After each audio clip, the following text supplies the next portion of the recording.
Anthony Edwards is not playing around. He's on a mission to prove he's the best player in the league, and he's taking the Timberwolves with him.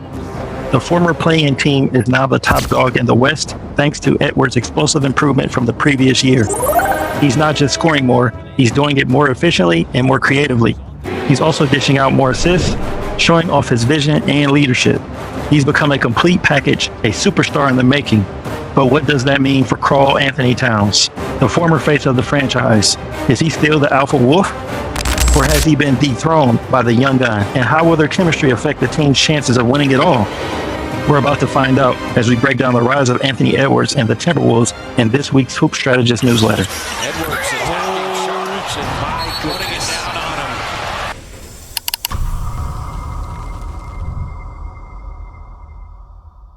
Now, you might think that the number of touches is the key indicator of who's the main man on the team, but that's not the case here.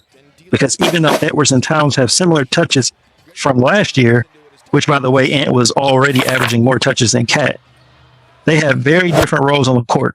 Edwards is the primary scorer and sometimes playmaker, while Towns is more of a shooter and spacer, whose playmaking skill now comes as a bonus instead of the primary skill needed from him. This is a result of a major shakeup in the Wolves roster and strategy last year. They traded away their former point guard, D'Angelo Russell, to the Lakers for veteran Mike Conley, who has been the perfect fit for their system. They also shifted Towns from mainly playing center to a stretch four where he can space the floor with his shooting and open up lanes for Edwards and keep Gobert around the basket. Towns has sacrificed his front court touches as they are down 16% this year, allowing Ant to be more of the hub of the offense for the sake of the team's success. And it's been working.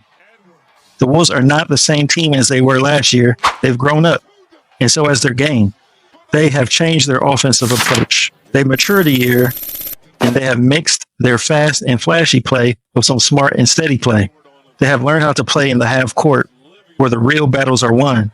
They have increased their spot up and post up touches where they can exploit their size and skill. They have reduced their transition and pick and roll touches, specifically where the ball handler is the scorer. They have become a more balanced and versatile team, ready to face any challenge. Are they good enough to beat the best in the West? Drops it down to Gobert. Russell.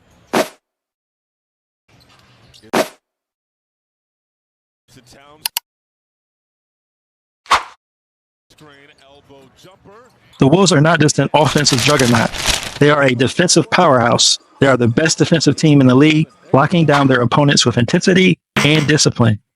They have improved their defensive rating by 5 points from last year, holding their foes to a measly 108 points per 100 possessions.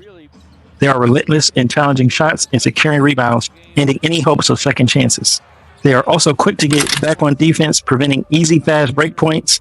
The Wolves have unleashed the beast of Gobert, who is the force of the paint, blocking and altering shots. He has inspired his teammates to follow his lead, as they have reduced their paint points allowed by 5 points per game. They also have the best opponent field goal percentage in the league at a stingy 44%.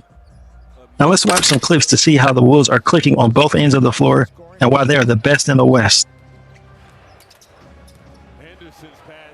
This is why the Timberwolves took such a leap and why Ant is now the guy on Minnesota. Anthony Edwards' bag work. They start this possession with a step-up screen by Anderson on Pritchard to get him on Anderson and Drew on Ant. You may be thinking that this is not ideal since Drew is such a great perimeter defender. Let's rewind to look at the setup and matchup. Naz Reid is in the short corner, and he's a deadly corner three shooter.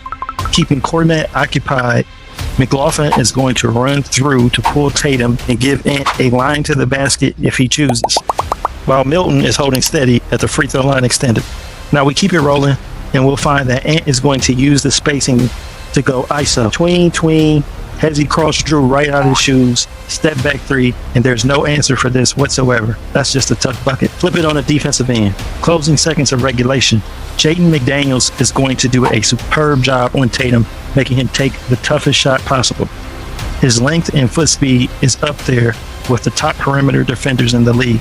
As it rolls, we are going to see an under-the-radar heady move by Alexander Walker. As soon as Tatum turns, Alexander Walker is going to come for a double just in case he tries to pivot and change directions. He would then be faced with a double team. Tatum is pretty efficient in these moments though, so he's going to keep it simple. 1-2 pull up for a tough shot and miss. Moving on to another game against the Clippers. Playing team basketball is contagious no matter who's the guy or not. Cat is now orchestrating, but from beyond the arc. He's going to get into action with some probing dribble. If we rewind though, notice Norman Powell is guarding no one and looking to double team Cat if he drives. Cat is well aware. He's going to take advantage of this as the Wolves now have after Conley runs to the corner, they have a 4-on-3 advantage on the right side of the court. The Clippers don't have enough bodies to guard everyone over there, and each guy is efficient at shooting in their current positions. Roll it a little more, and we have some off-ball action.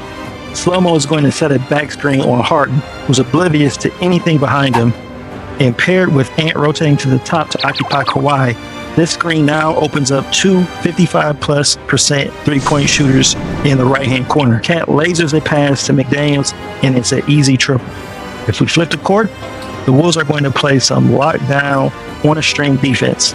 Kawhi is going to drive baseline, and Ant is actually playing solid defense and keeping Kawhi in front. But as we rewind, we see Jay communicating with Gobert, obvious game plan to trap Kawhi when he goes baseline.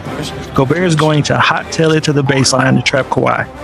Play it a little more, and we see Westbrook cutting down the middle to provide an outlet for Kawhi. But Jay is all over it. He's going to pick up the cut and shield it. This leaves Kawhi with only one cross-court pass to Harden, but the rotations are on 10. Slow-mo is going to get out there to prevent the open tray. Harden makes the right pass to PG, but Jay McDaniels is going to make one hell of an effort coming from the opposite side of the court to perfectly contest PG's tray to cause a miss, and this is why the Timberwolves are the #1 team in the West. Be sure to tune in next week for the 3rd edition of the newsletter, where I'm going to break down the richest wing duo in the league.